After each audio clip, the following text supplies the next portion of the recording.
Dan, can you first of all tell me a little bit about your education and, in particular, your career change from being at St. Joe's as a human resources person and switching to being a writer, and then after that, maybe your other moves, which is more of a geographic move from the East Coast to Montana, and what led you to make those moves?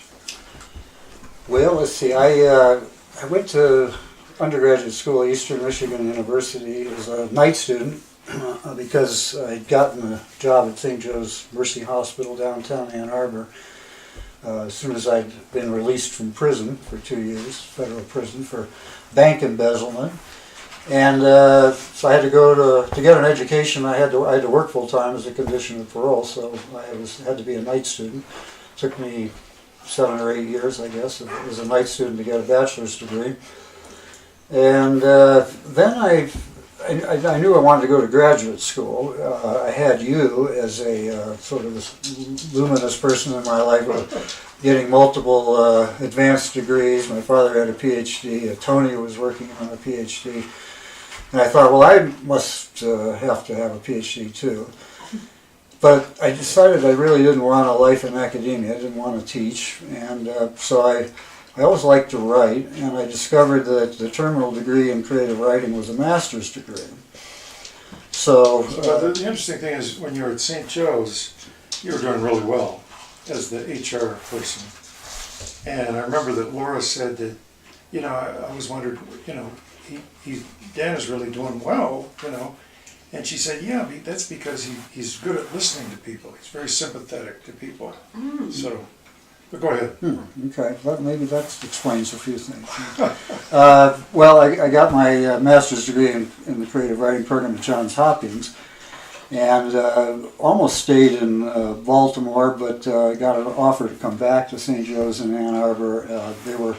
They bought a large parcel of land outside of Ann Arbor to build a new state-of-the-art medical complex called the Catherine McCauley Health Center, and they hired me to kind of engineer and plan the staffing of the new hospital and how many people we'd need to retrain and so on. And so that took a couple of years, and when we were done, we had a new corporate structure, and I was promoted to kind of associate administrator for human resources, and the fellow promoted me said, well, you've got this master's degree from Johns Hopkins. Everybody will think it's in public health, but we just won't tell them it was creative writing. So that's how I ended up in that. But I never particularly cared for. I enjoyed the work, but it wasn't my life's calling. And I was there 11 some years. I always liked sailing, liked writing, and so one day, in a kind of a fit of despair about the healthcare industry, I sent applications to all my favorite sailing magazines, and nothing happened for about 6 months, and then I got a call from Cruising World magazine in Newport, Rhode Island, and they flew me out for an interview and offered me a job at less than half the salary I was making, and I was delighted to accept it, and never looked back. So I stayed there for 8-9 years, met my lovely wife Andra there, who worked in the advertising production department. We took off sailing on our boat for a year or two, had our son Steve in Florida, returned to Newport. You had him in Florida? Steve was born in Florida, yeah. So you got off the boat and had the baby? And Right. We docked the boat, and we had friends in Florida that sort of took care of us for a while. And returned to, Newport. Andra's family is from Rhode Island, so she got sort of family support there, helping raise Steve. And she'd gone to school in Boulder, Colorado in the 70s, and always liked the Rockies. And we vacationed there occasionally together. She would return more frequently than me to see friends. And in 1999, I think it was, our son Steve said, "Dad, this summer I want to camp and cook meat on a fire." it's okay. You can cook meat on a fire and buy some raw buffalo steaks or something. And it turned out we had a friend, or a fellow who was writing boat reviews for me, who had moved to Bozeman from the Seattle area. And he said, come on out and use our house. You know, you can go down to Yellowstone and do whatever you want. So we did. We went down to Yellowstone and camped and cooked meat on a fire and kind of fell in love with Bozeman, which Andrea said reminded her of Boulder in the 70s. You know, small university town, and, surrounded by mountains, a real kind of outdoor culture, young people, mountain climbers. And so we bought a cabin in 20 acres kind of on a lark and started coming out to ski in the winter and do other things in the summer, and after a couple of years decided to make it a permanent move. Yeah, now, also, can you just tell me some random recollections of your dad? I mean, I know you went all around the world with him, basically, to New Zealand at one point. What was that like? I mean, when you were in New Zealand, how old were you then? Well, it was 1960, I think, so it would have been 12, a little over 12, I think. 7th grade, left 7th grade in Ann Arbor, and was in the 4th form at Rotorua, some school, Ellen's public school, with a thermal area in the North Island of New Zealand. Dad's tree was the Douglas fir, and which is a important commercial timber product, and so he had been asked by the New Zealand Forest Service to come and consult for a year. Were they on a Fulbright too, or something? That was earlier. That was 58, 59. Well, that was the year that, as you recall, we all camped together in the Charleston Mountains of Nevada. Well, why don't you tell that story? Just well, your father was still alive, and we were, I don't know how we'd rendezvous, but we were spending a year out west. Dad had bought this Spartan trailer, and we spent part of that time in Arizona and part in California, but we rendezvoused with your family in the Charleston Mountains outside of Las Vegas. I think it's about 80 miles.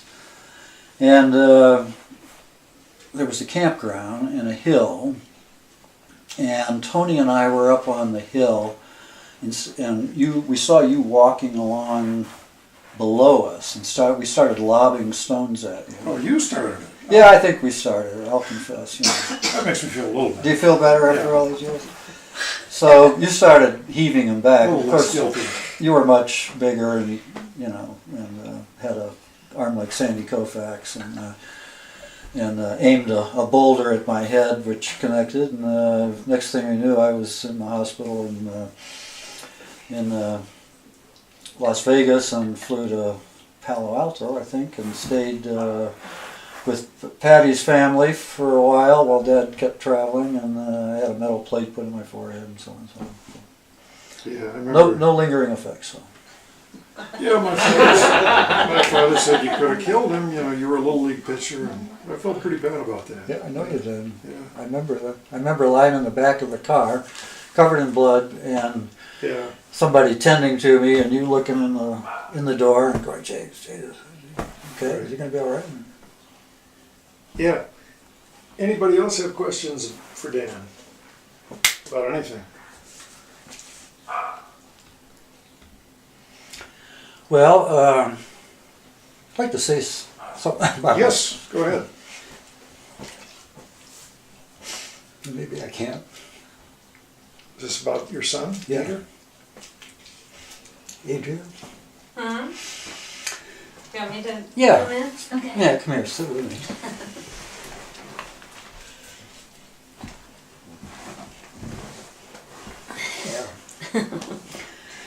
I just miss him. Maybe, well, I don't know if you can tell the story, but our son Peter had cerebral palsy, which is a lack of oxygen during pregnancy or birth, and pretty sure we know how and why that happened. But he was a beautiful kid, and he was playing on train tracks when he was 12 with some other kids. Two sets of train tracks on a trestle outside Ann Arbor. This is in Ann Arbor. Yeah, it's Near outside the Ann house. Arbor. Yeah. On the Huron River. And the train came around the tracks. They couldn't tell which tracks the train was on, so they kept hopping back and forth. The conductor thought they were playing chicken with him, and blow the horn. I mean, you couldn't stop anyways. It was no matter what he thought. The other boys jumped. Pete tripped and was struck and killed. Right. Yeah. It's changed our lives. Yep. That's right. He would have loved Montana. That's He was in a therapeutic horseback riding program, and which he might have been a Montana Yeah. horseman if he'd come here. I remember that. And he was 12. He was 12, right? Yep. So, That was a very nice memorial service you had for him. yeah. Well, I guess that's about it. I Unless mean, somebody else has a question. or if you want to go on, if you want to talk about your mom who's not here today, or Yeah, I wish Mother had been here. And Jean. Yeah, and Jean, my sister Jean, my beautiful sister Jean. There's one more quick question. Yeah.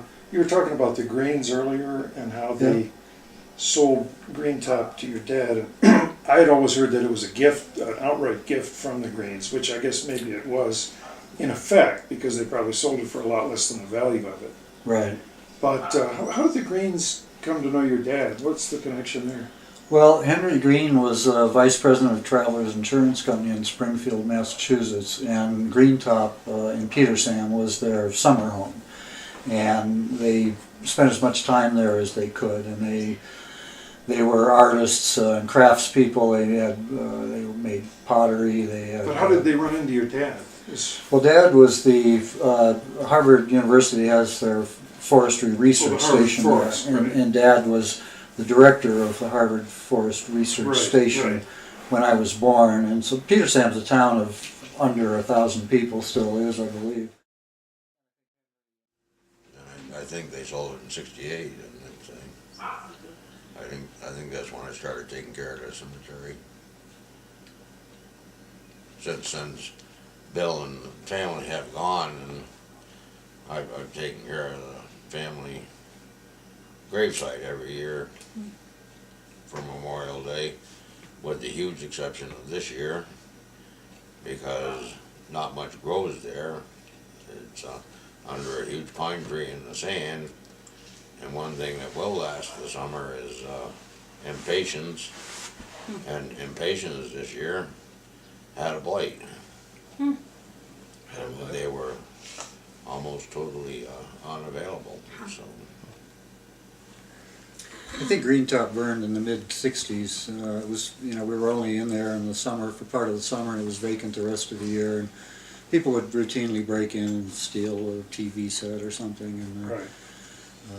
so, I think the last thing I would just say is that everyone has choices in life, and Andrew and I talk about it often with our son Steve. That people sort of decide how much money they need to make in life and what sort of station they want in life, and I've made a lot of career changes, and we moved out here with no jobs, knowing nobody, which That's pretty gutsy. pretty gutsy, and there's not a lot of women that might have done that with me, or actually, it's probably Andrew's as much her wanting as mine, but I tell people every time I make a change, my income goes down, but my quality of living improves. Well, your father always said, what is it? Don't be afraid to... He always, facing a big decision, he'd always say, never be afraid to make a change, but sleep on it first. I remember that. Very wise. That's a good one. So, Okay. Well, thank you very much. good.